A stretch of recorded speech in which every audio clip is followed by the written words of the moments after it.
Okay, hi guys. I am so sorry. I forgot to save the step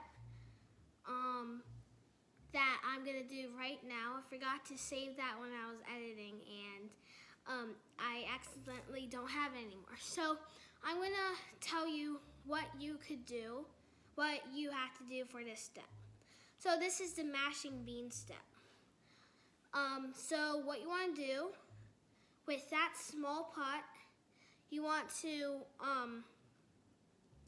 put a drizzle of oil in it and put it at medium-high heat. And then you want to go ahead and, I'm not sure if I already told you this, but you want your beans, you want to drain the beans, keep the liquid, and then put half of the beans in one bowl and half in another. And then you want to put half of the beans inside that the pot, and then make sure they cook for like 2 to 3 minutes, make them soft and stuff. And then after that, with the liquid, you want to reserve 1/4 cup of it, and then with the 1/4 cup of the bean liquid, pour it inside and stir it around. And after that, turn the medium-high heat to low heat to let the beans simmer. So, and then you want to add 1 tablespoon of butter that we had for our ingredients. So cut 1 tablespoon of butter, then plop it in there, and then make sure it's all melted in, keep stirring. And with your spoon or potato smasher, you can use either one. If you have a potato smasher, that's great. If you don't, just use a spoon like I did. So you want to keep smashing the beans till they're all smashed. It's okay if some are not smashed, because that's what happened to me also. But make sure most of the beans are like smooth and smashed. And then after that, you want to season with a lot of salt and black pepper. Then keep stirring around, and then in the next step, you'll see what we do with it. So, okay, bye. Okay, sorry, we are back. So what you want to do, I already made one flauta, but I'll show you how to make one.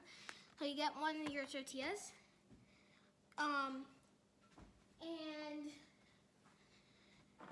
you scoop out an equal amount to spread around the tortilla. I'll show you guys. You want it to look like this. You know, spread it all around. Get it on the edges so we could it'll stick and stuff.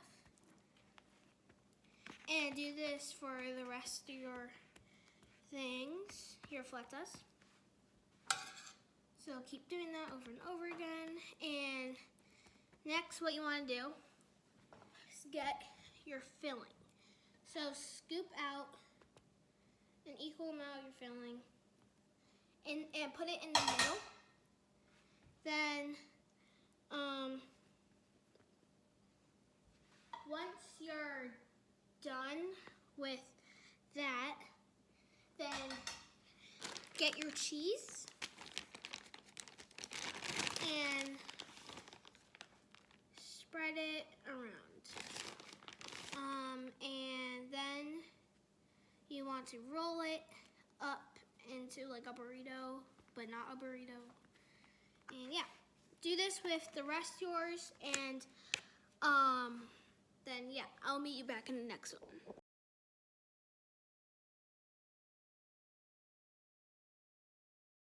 Alright, so now that I got my flautas, we're gonna go on to the next step. So your pan for your filling should be empty. So just wash this out real quick.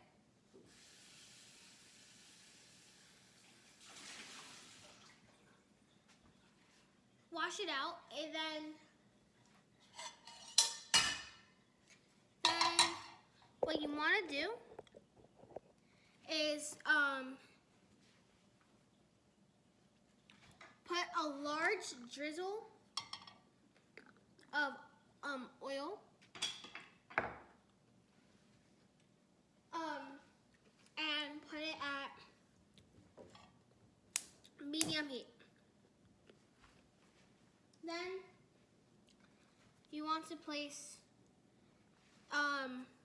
the flauta. Sorry.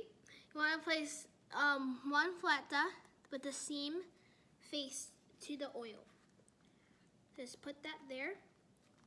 And then, so I would just do 2 flautas at a time.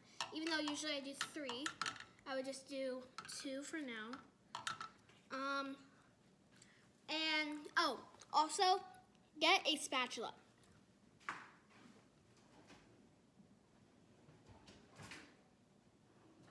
Wait 1 second, I need to get my spatula.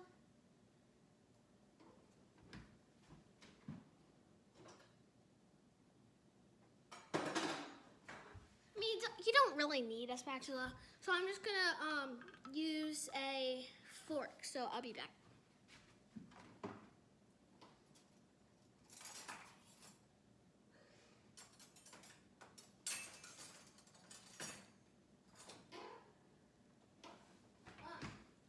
Got my fork, and so you want to do 1 to 2 minutes per each side. So, and make sure they get brown, oily brown. Sure they soak up all that oil, because that's the best part of the flauta. If any filling comes out, that's totally fine, because once you're done making all the flautas, you get to eat them. It's delicious. So,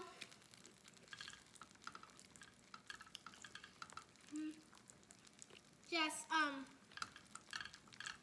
keep pressing them down. Keep checking each side, and yeah. So I'm gonna do this for the rest of my flautas, and I'll see you guys next time.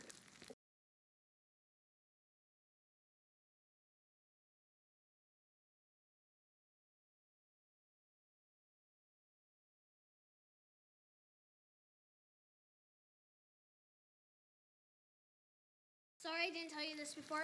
Get an extra plate for your flautas that are already done.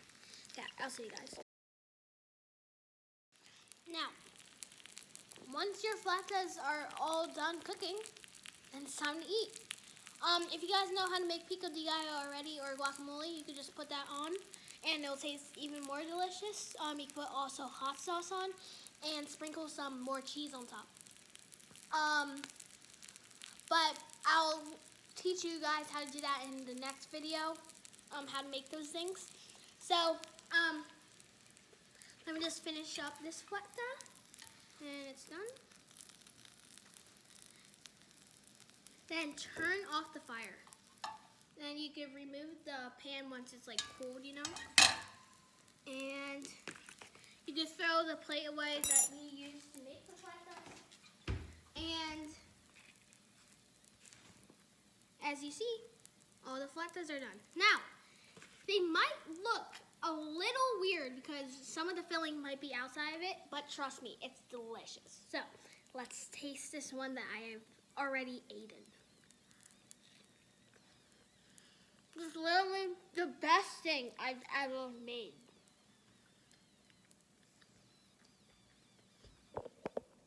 It's literally so good. Now, you guys should make this all the time. It's really good. If you don't think it's good, no hurt feelings, but still. This is why I really wanted you guys to make this in the last video. So thank you guys for watching. Please make this recipe and make sure you leave a like and subscribe. Bye!